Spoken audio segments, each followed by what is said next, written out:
With us now, Tennessee Senator Marsha Blackburn of Senate Armed Services and retired U.S. Army Lieutenant Colonel Daniel Davis. He deployed to Afghanistan twice. It's great to have you both on. First to you, Senator, given what Jackie Heinrich was just reporting, how exactly will the president rescue Americans behind terror lines and hunt down those who killed 13 U.S. troops? What is it? Is it just cruise missile diplomacy? What's he going to do? Liz, we're very concerned about this because they do not have a plan. We found out that they did not have a plan for how they were going to handle this withdrawal.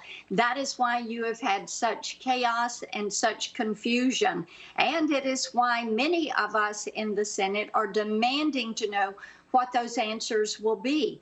Our office has had 2,000 cases that we have been working on to help Americans, Tennesseans, to help our SIV holders and SIV applicants out of the country. These are people that had been vetted or were in the process of being vetted.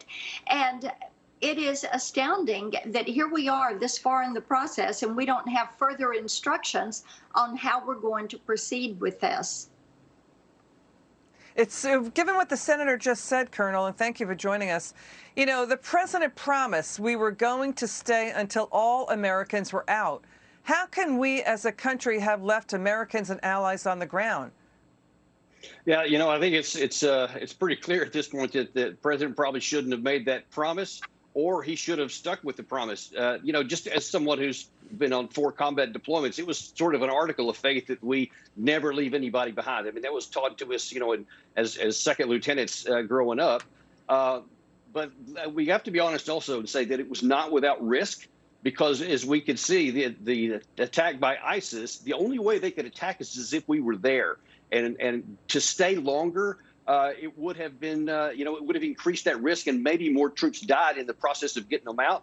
But I'll just tell you, I probably would have taken the risk, but it does not come at a cost free. You know, Senator, given what the colonel is saying, you know, the president did not say that we would leave hundreds of Americans behind and then after the fact do cruise missile diplomacy, use drone strikes and the like. I mean, cruise missile diplomacy didn't work when President Bill Clinton used it in '98 after al-Qaeda attacked U.S. embassies in Kenya and Tanzania. You know, we have troops on the ground in Iraq and Syria and Yemen and Somalia. So, but now the president is talking about pulling troops out of Iraq, too. I mean, so when you hear the lawmakers getting these phone calls, as you have just pointed out, we're hearing Americans and allies calling into lawmakers saying the Taliban is shooting up the fronts of our safe houses where we are hiding inside. You got to say, why is the president walking away again today from questions from reporters about all this?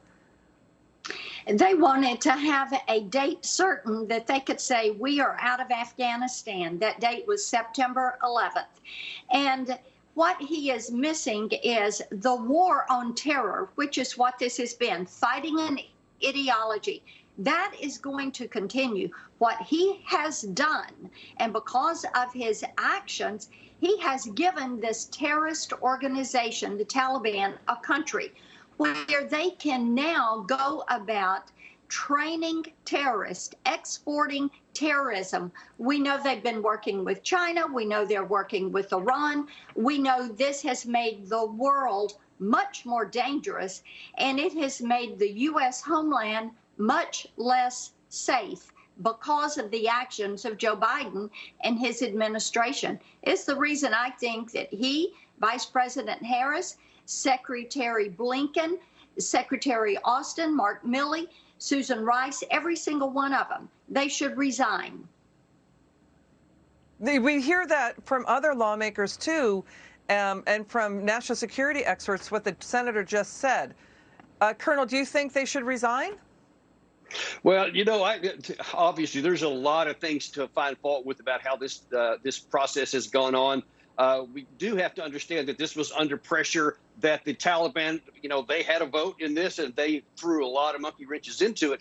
But I tell you, I'm far, far more interested in saying, let's examine how we got to this place, because the only reason the Afghan government collapsed and the military literally disintegrated is because of the disaster we'd had over the previous 2 decades. So, I mean, you're looking at George Bush and Obama, frankly, was the far of the worst of all of them, because they lied to the American people. They knew that the government wasn't being trained or not corrupt. They knew that the Afghan military could not stand on their own. But instead of admitting that and maybe getting out earlier, they lied to us and told us that it was. And then now finally the military got so big we couldn't hide the lie anymore. That's what needs to be examined. We hear you.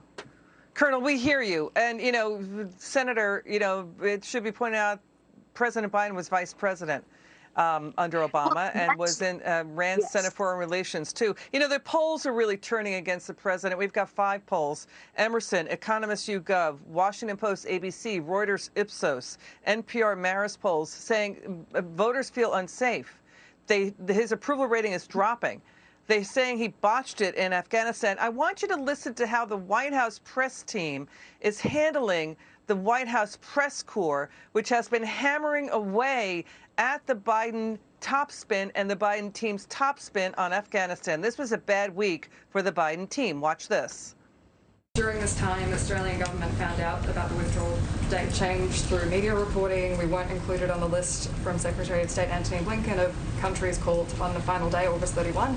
How can the Department of Defense go before the American people, those military service members and those veterans, and say that the mission was accomplished when people were left behind? Now I'm just asking about green card holders. Was there a decision made at some point to forget about those people and only allow U.S. passport holders in and onto into the airport through your checkpoints, not the Taliban checkpoints, but through your checkpoints and onto and onto planes? Because a lot of them feel like they frankly got screwed here and that they were lied to. They feel like they were lied to. Did you hear that, Senator? And now you have House Democrats in the defense bill saying, yes, probe this. Yes, declassify information. Report to us, administration, on how many Americans are you rescuing. Give us a real number. The tide is turning right now, Senator. Is that true? Yes, it is definitely turning. And of course, we're going to conduct oversight and get answers. President Trump, Secretary Pompeo, our NATO allies, our Afghan partners had agreed to a withdrawal plan. It was conditions-based. Joe Biden wanted a date certain so he could take a victory lap, and it has created confusion and chaos. And what we have to do is commit to bringing these Americans home, every single one of them. 90% is not good enough. 95% is not good enough. 98% is not good enough. We bring everybody home. All right. Senator Marsha Blackburn, Colonel Daniel Davis, thank you so much for joining us.